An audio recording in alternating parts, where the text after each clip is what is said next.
Okay, the number one step that the IOC took to implement the Agenda 2020 was to reshape the bidding process of as an invitation. Okay, in the old days, the Olympic Games went through a very, very long and very, very expensive process of selecting hosting towns or cities. So the process was called the bidding process. So all countries interested in hosting the Olympic Games will go to IOC through an open process. IOC will offer an open tender for all the cities, all the nations in the world interested in hosting the Summer Games or the Winter Games to come up with a proposal they call the bidding plan. The bidding plan including how much you want to spend on the games, what venues you will build, or how are you going to provide accommodation or food and meal and lodging and all. You have to come up with a bidding plan, and especially a financially viable plan for hosting, for securing the right to host the games. So it was very, very big package, and a very long process. Cities that were interested in hosting the games will have to organize first a bidding committee, and then the bidding committee will go from one meeting in the IOC family to another meeting in the IOC family to make presentations to all the countries and all the NOCs in the world, and also to all the members of the IOC family in order to convince them that they are the best choice. So it was a very, very long and expensive process. So then many countries reflected that we shouldn't be so extravagant because of the millions of dollars spent on bidding. Okay, so IOC started reviewing the process, and then they decided to evaluate bid cities by assessing key opportunities and risk, by assessing whether the key opportunities that you are able to afford the games, you are able to reform some of your facilities to make the right accommodations, and also the risk. Will you be financially bankrupt if you hold the games? Do you have a pocket deep enough, or do you have a political system stable enough to hold the games? Because some countries have very, very unstable political systems. So they decided that, IOC decided they will take the initials to evaluate all the cities in the world. For instance, if the games had been, 2 games were already held in Asia. So for the next game, they will look at Europe and Africa and Oceania, meaning Australia or New Zealand, to have a balanced chance of holding the games. And they will select cities on grounds of your ability to hold the game. So in the last games the last bidding process ended in 2014, when IOC decided that for 2024 Summer Olympic Games and 2028 Summer Olympic Games. 2 candidate cities that were bidding for the 2024 Olympic Games, Paris and Los Angeles. They were all available. They were all qualified.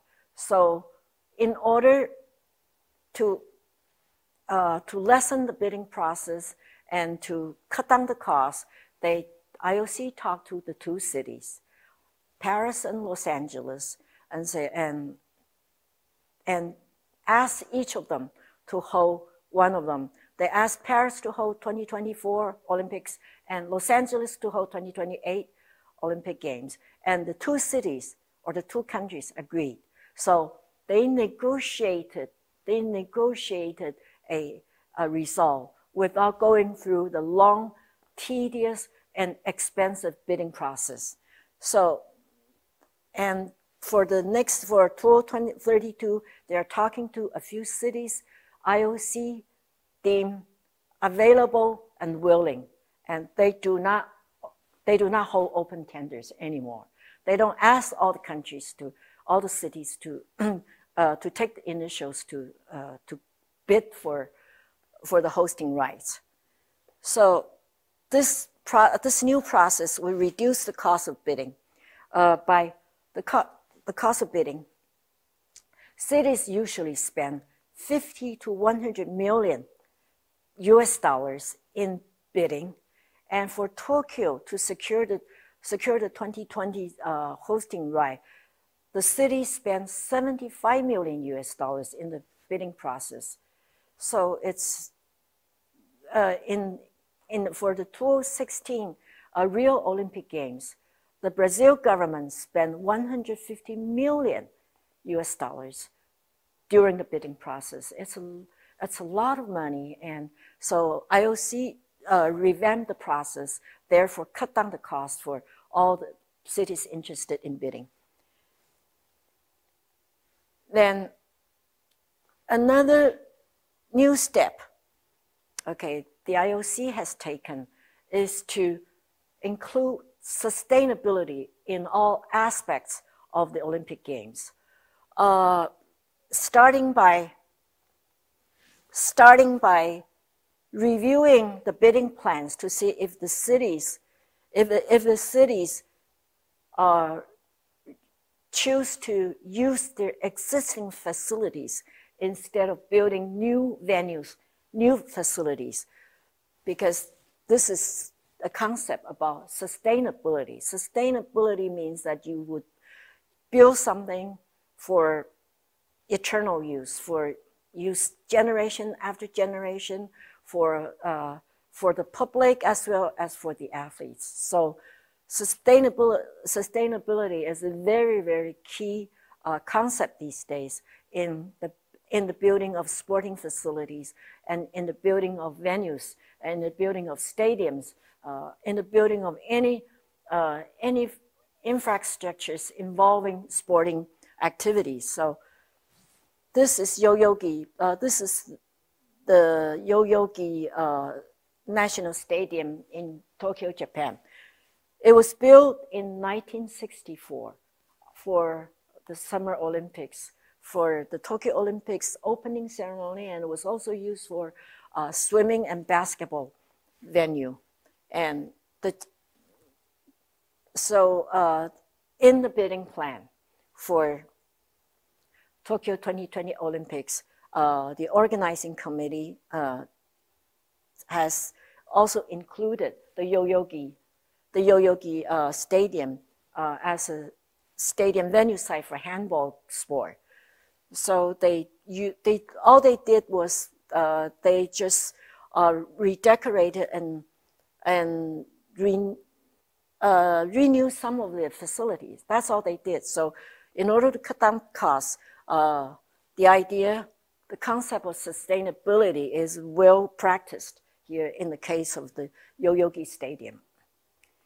This is the trend. This is the trend for all future Olympic committees,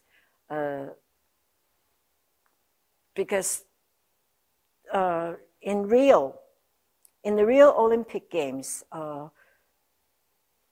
it cost billions and billions of dollars. I think it was like for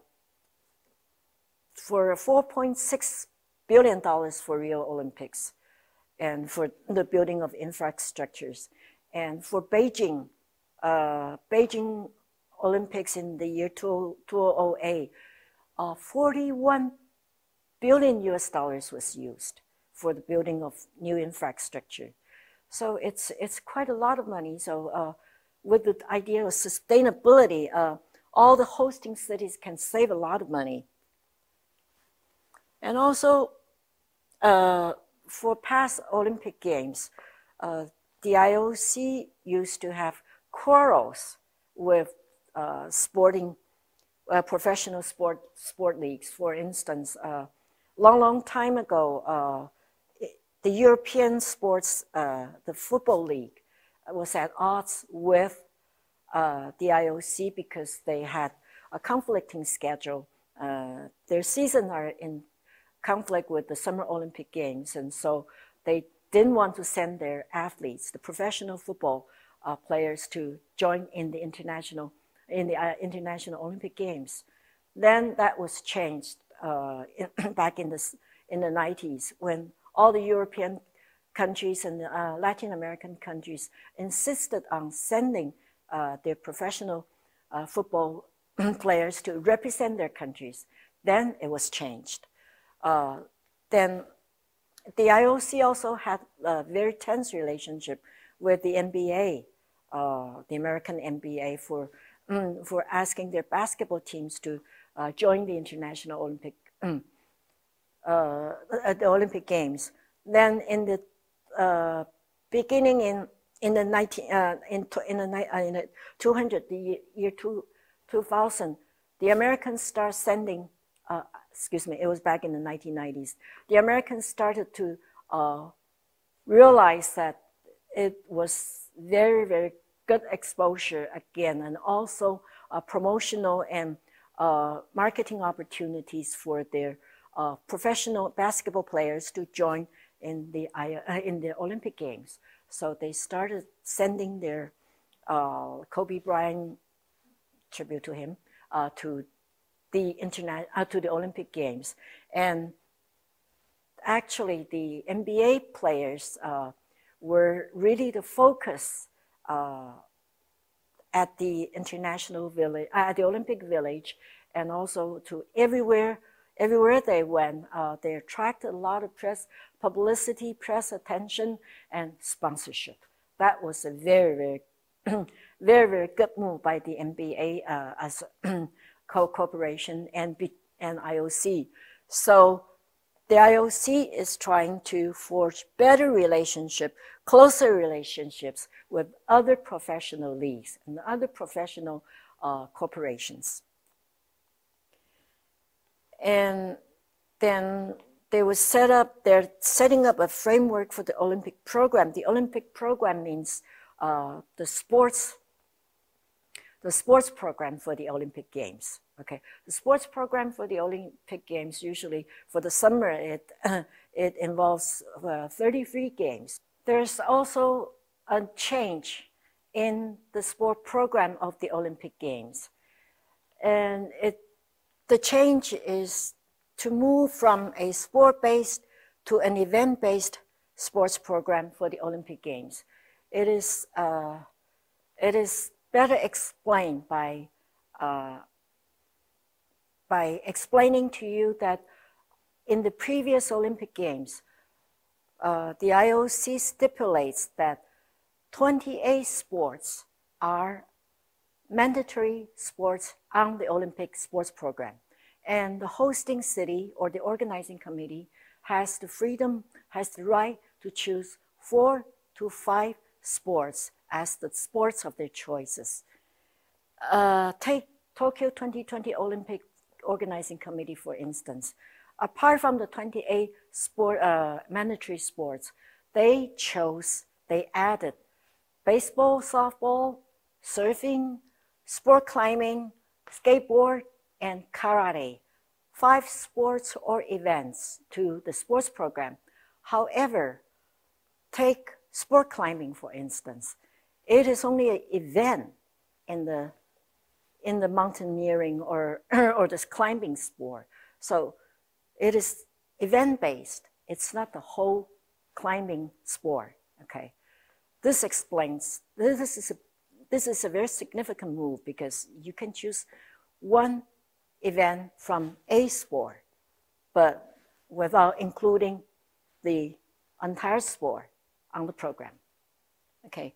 But however, the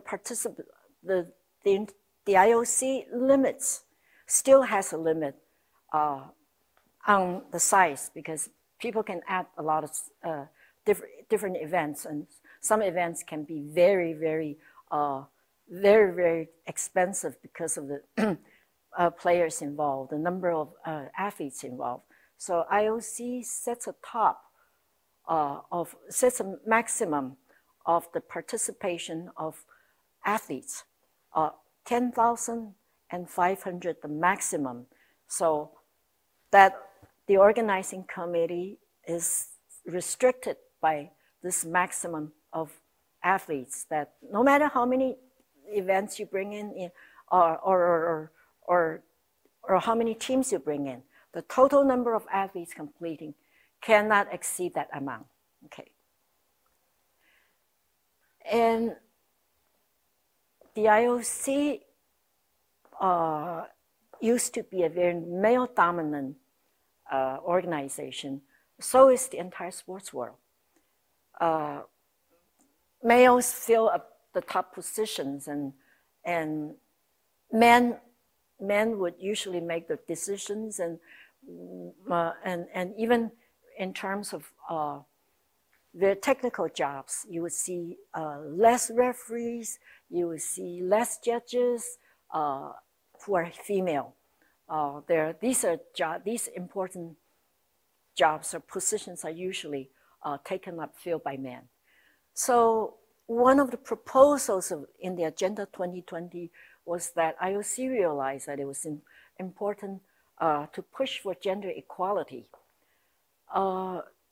Before Thomas Bach took office as president of IOC, the IOC had very, very few female members because all its members, most of its members come from NOCs, from IF international federations, come from governments. So they were predominantly male. So the membership was very, very masculine. With Thomas Bach implementing Agenda 2020, IOC has also reformed in its membership selection process or election process. IOC now has 36 female members.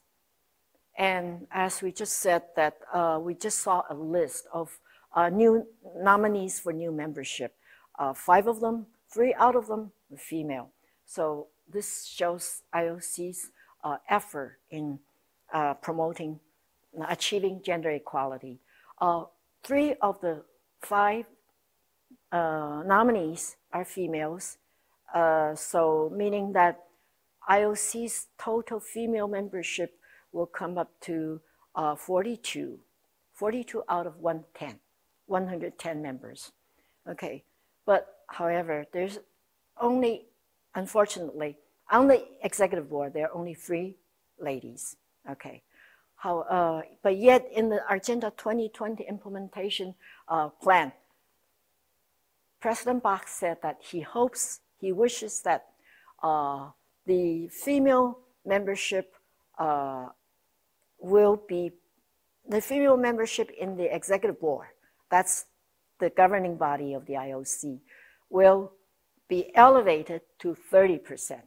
Okay, so that's a good direction. So and it's also IOC's demonstration of its best effort to achieve gender equality.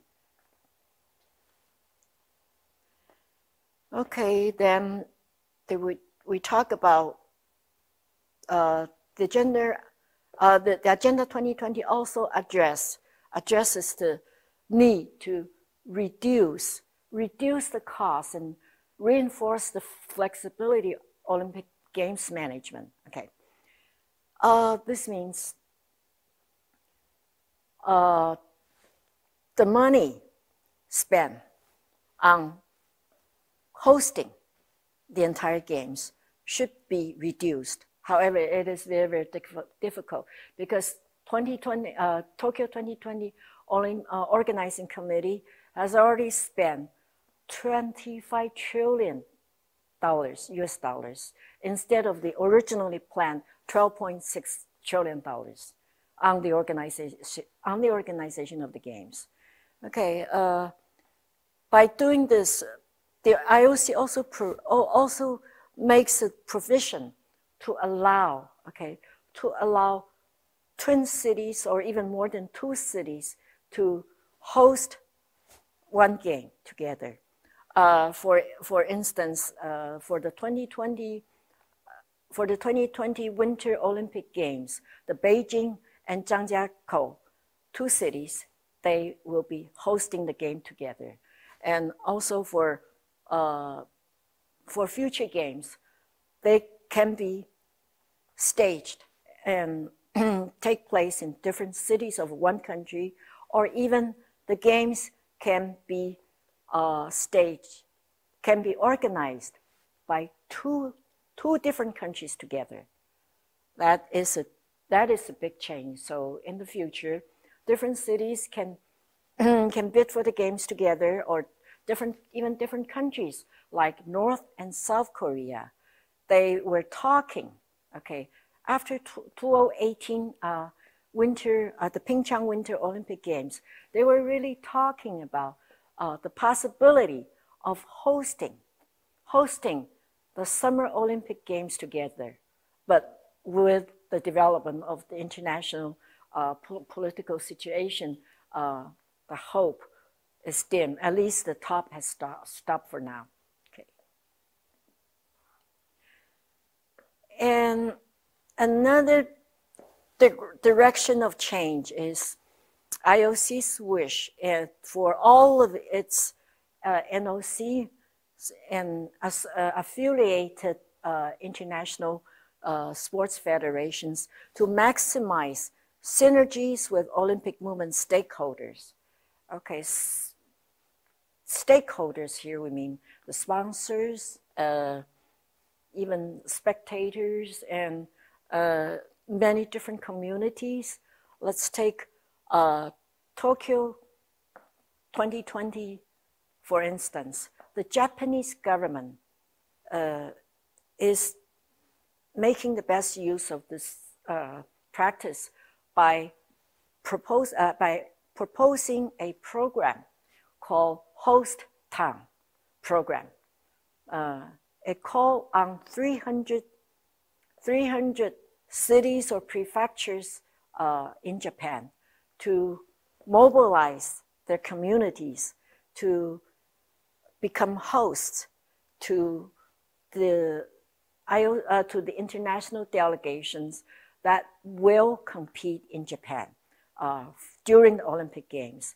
So they set up programs, they send out invitations to different NOCs and international federations, offering invitation to them to send their athletes or delegations for pre-games training in their cities or in their prefectures, or even to visit their towns, cities, or prefectures after the games. It's not possible before the games, but they would like to play host to all the athletes and coaches in the world to visit their place, to either have pre-game training or have post-game vacation in their towns and cities and prefectures. So it's called the Host Town program. It is a way to maximize, to create synergy with the stakeholders, the the cities and towns are stakeholders because they would like to maximize the opportunity of the Olympic Games to promote their cities, to make their cities seen by other countries, by athletes from all over the world. So it's a good example of synergy. And another measure is to strengthen the sixth fundamental principle of Olympism. What is the sixth fundamental principle of Olympism? It is an aim to eliminate prejudices against transitional sex and athletes with abnormal hormone productions, namely female athletes with an excessive amount of testosterone, male hormones. Okay, this is not very easy to understand, but in sports, certain sports, they are female athletes with more, who naturally produce more male hormones than other female athletes. Therefore, it was considered unfair for the female athletes who do not produce as much male hormones, because the previous mentioned female athletes tend to have better performance with their male hormones, testosterone. So for instance, in one particular sport, athletics, okay, a female athlete with more hormones probably run faster and throw farther and jump higher than female athletes, than their peers. So they were sex tests for athletes before entering the Olympic Games. And any female or any athlete entering into the Olympic Games has to provide medical proof that the hormone counts or the functions as a female is normal. So to attest her admission into the games, her entry into the games. Then there are cases that in the old days that female athletes with abnormal male hormone counts were denied access to the games.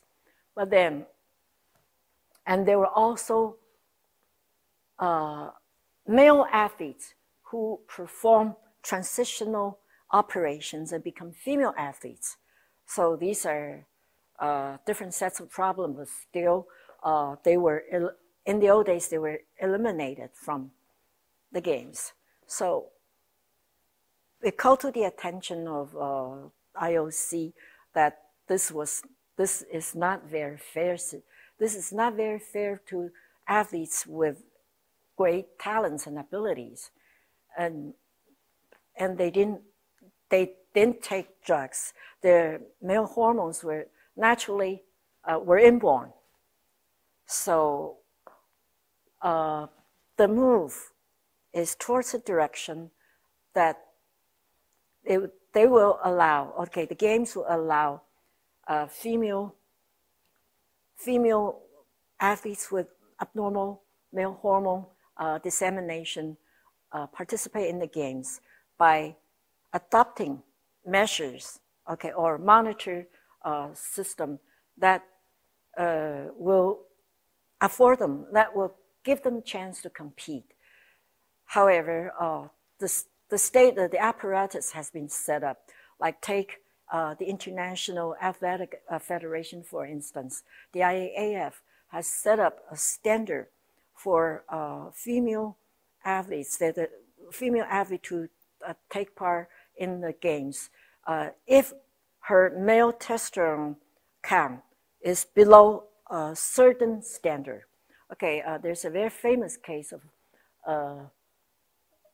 South African runner. Samanya. She was first denied of her trophies and games after her male hormone count raised about a certain level. Then they decided they made a rule that in order for her to compete in the games, her hormone count has to remain below a certain level. Her male hormone counts has to remain below a certain level. I think it's three months prior to the games, before the games, she has to take, in other words, she has to take a medication. She has to take medicine to lower her male hormone counts. So anyway, this is a way to mitigate the impact on these athletes. Even though they still contest, but still they are seeking remedies. They're seeking ways to mend the situation, to mend the wrong, to mend the sometimes injustice to those athletes. And so this is a new direction. And also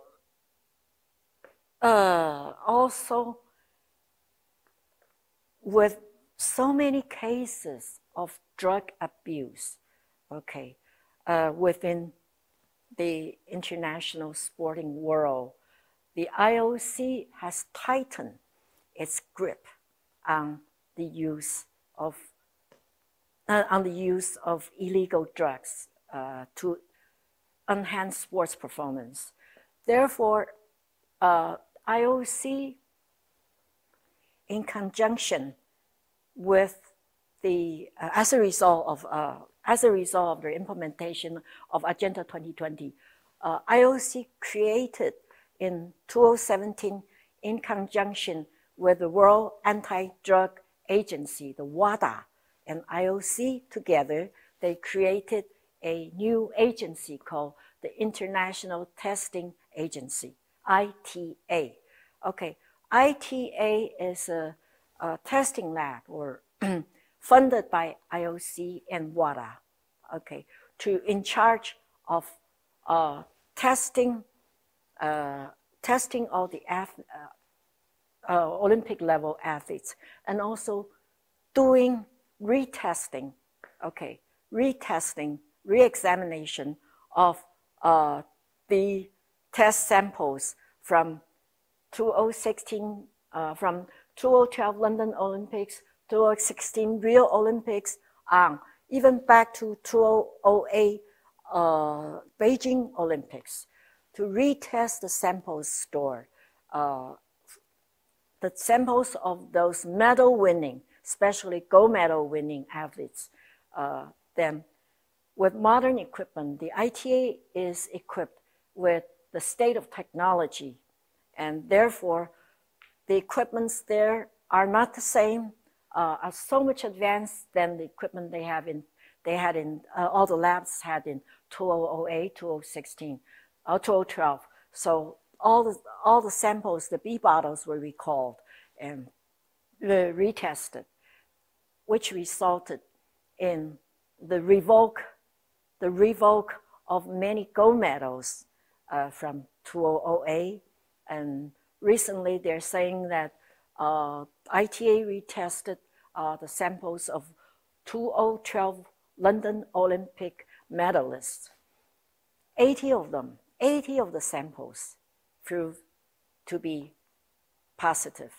So therefore, they will be, they have to go through another process of reviewing. At least many of the medalists, medals will be recalled as a result of this ITA retesting. This proves one thing. The IOC is very focused these days on the protection of clean athletes. We do not want dirty athletes athletes who cheat with illegal drugs rob the glories of the clean athletes. So this is an effort, okay, this is an effort to protect clean athletes.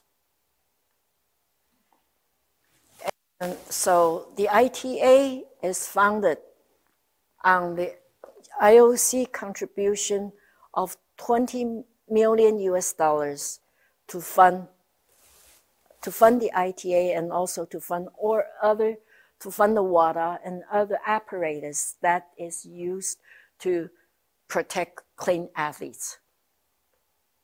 And the IOC will do everything to honor clean athletes. So the testing, the WADA, the testing of WADA, the testing done by all the national anti-doping agencies. For instance, in Taiwan, it's the NATO. The NOC, the National Olympic Committee, is performing the task. So we try to do everything in keeping with that rule. We try that principle. We try to do everything to find out drug abusers and to protect our clean athletes.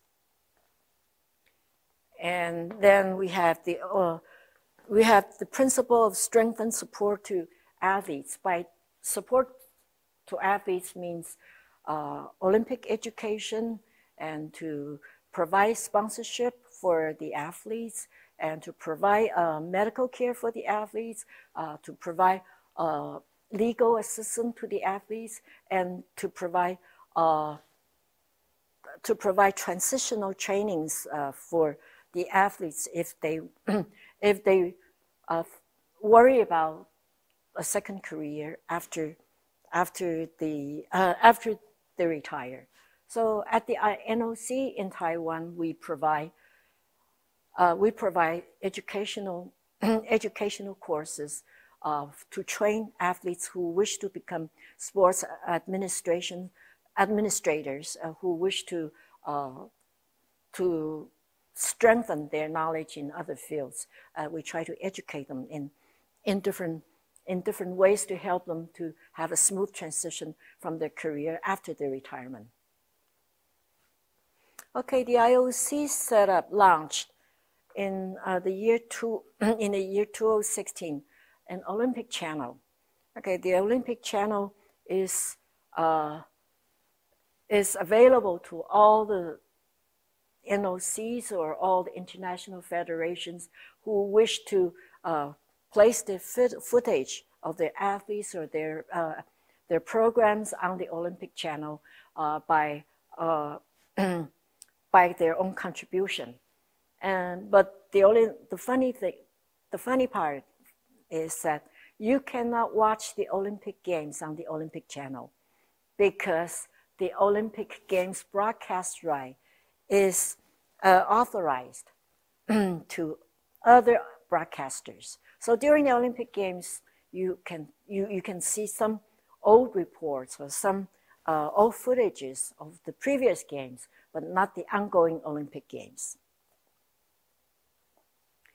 And the IOC would like to enter into strategic relay partnerships with international organizations such as the United Nations. The IOC applied to join the United Nations as a member. Okay, the United Nations has 193 members. Each is an independent state. IOC has 206 recognized members. So, membership-wise, the IOC is bigger than the United Nations. However, IOC's membership includes countries and regions, and the UN, the United Nations, is strictly on a national political base, so it accepts national memberships. But however, it is such an important organization.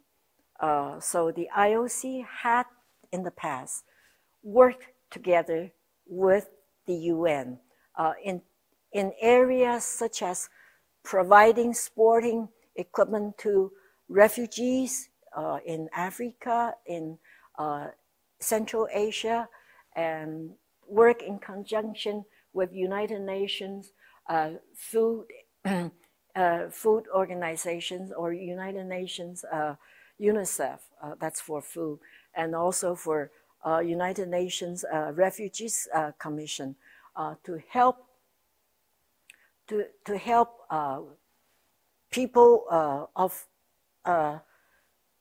people who are under the care of UN to build up better physics and also to have better mental health.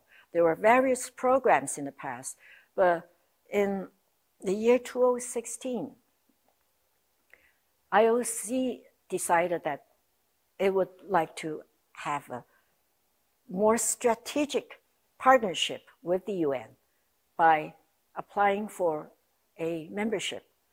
Then the UN accepted the IOC as its observer, giving an observer member status, so that every time the UN has a session or a meeting, IOC can send an ambassador to sit on the meeting and to be more involved. This is what we call a strategic partnership. And the IOC is also entering strategic partnerships with other sporting organizations, like I mentioned,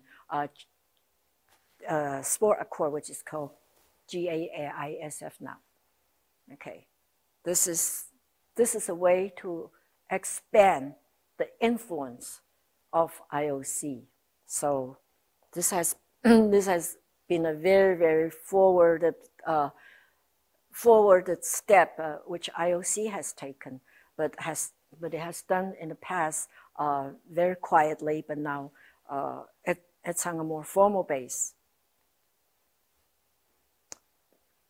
And the IOC also proposes to strengthen its advocacy capability, meaning that it's doing more marketing and promotional activities, and through the Olympic channel and also the IOC official website, they advance their programming. They advance their capability to publicize their activities, and also advance their techniques in their ways to reach out to all the 206 NOCs in the world, and also to all the athletes in the world and all the sporting organizations in the world by doing more programs,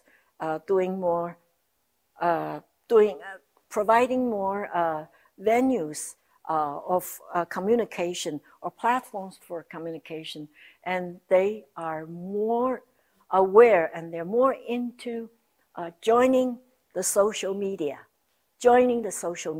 Okay, via Facebook, Instagram, the IOC is no longer an old school, okay, or school of old boys. They are stepping out and they are reaching out to the young people, especially the young athletes, by providing new concepts and new ideas throughout their website, throughout the Olympic channel. Okay, and the Agenda 2020 also stresses on the importance of spreading Olympic value-based education. Okay, what are the Olympic values? Well, the motto is faster, stronger, and higher. And the Olympic values are excellence, friendship, and respect. Okay, these are the Olympic values. This emanated through the holding of the Olympic Games. During the Olympic Games, or even before that, athletes learn in the playfield to respect, to strive for excellence, and at the meantime, have respect for the rules, for the referees, for the judges, and also for the peer athletes, and for their opponents. So this is how the Olympic is value is shaped in part, and also at the Olympic Games, different, especially during the youth games, okay, different people, athletes from different disciplines and from different countries, they mingle together in the Olympic Village, mingle together on the playgrounds, in the fields, so they become friends to each other and they forge friendships. So excellence, friendship, and respect are the core values of Olympism. But outside of the Olympic Games, these values would still have to be disseminated. Therefore, the Olympic Committee set up an Olympic Academy, which is responsible, charged with the responsibility of disseminating the Olympic values. So at the national level, our NOC is responsible for putting up the educational program to disseminate the Olympic values. So we also set up on a national level our NOA, National Olympic Academy.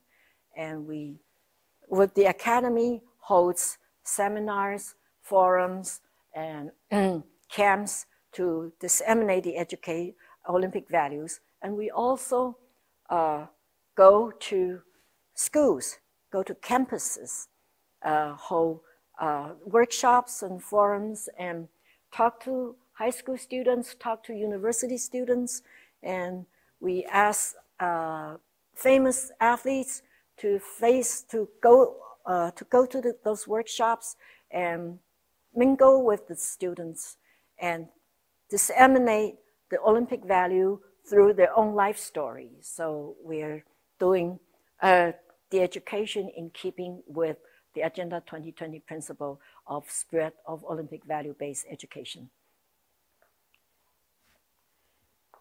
And also one of the values is to engage with communities, which through the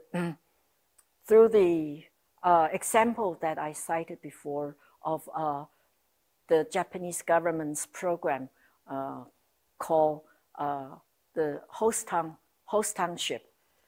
It's an example of how the sporting communities, the sporting sectors can synergize and engage with other communities. Then there's evaluation for the Sport for Hope program. There's a very, very special program called the Refugees program, the Refugee Athletes program, set up before 2016 Rio Olympic Games as a result of Agenda 2020 implementation. The IOC found out that there were many refugee young youths, refugee young people with sport talent, and yet they were scattered in refugee camps in Africa, in Afghanistan, in some parts of Central Asia. These children, these teenagers are deprived of the chance to take part in sports because of the economic situation and the political situation their country is faced with, and because of they're underprivileged. They don't even have the opportunity to practice or do any, or not to mention to be ready to qualify for the Olympic Games. So IOC recognized that problem and came up with the Sport for Hope program. So they spotted and located these young athletes from camps, from refugee camps with sporting talent, and they IOC provide them with training in good institutions, with good schools, and provide them training good enough for them to reach a minimum level of participating in the Olympic Games. And then the IOC provided resources for forming a delegation called the Refugees Delegation to participate in the Games. Beginning in the 2016 Rio Olympic Games, the IOC was able to send a refugee team to compete in the Olympic Games. Although the refugees team did fairly well, if not excellent, but at least they were seen and they had the opportunity, and they provided they were beacon of hope for other refugees who would want a better future, who look forward to a healthier life. They provided a beacon of hope to those underprivileged class. So it was a very, very good program, and the program continued, and with the refugee team is still training for the Tokyo 2020 Olympic Games. But however, they would have to show their training results in 2021. Another change in the direction as stipulated by Agenda 2020 is the organization of the International Youth Olympic Games. The IOC and other NOCs realized that the Youth Olympic Games should not be conducted in the same way as the Olympic Games, which is participated by adults more than young people.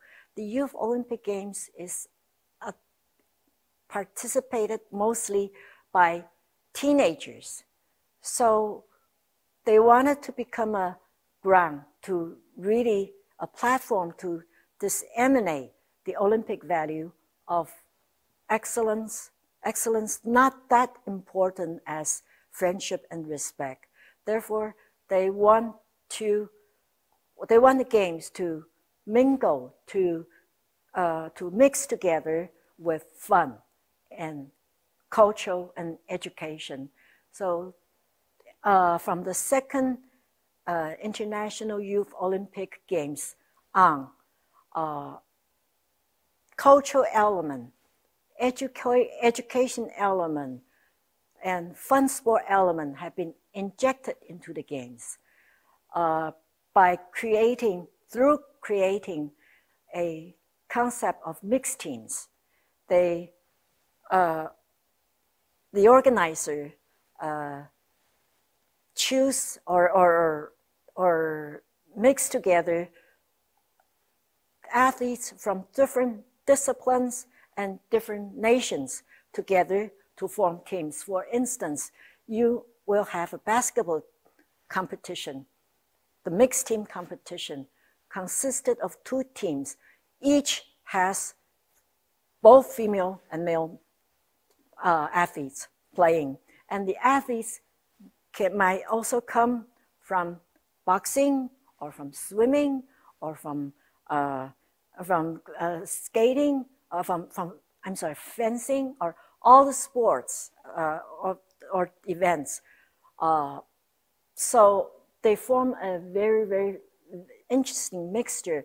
You will see Israeli playing against a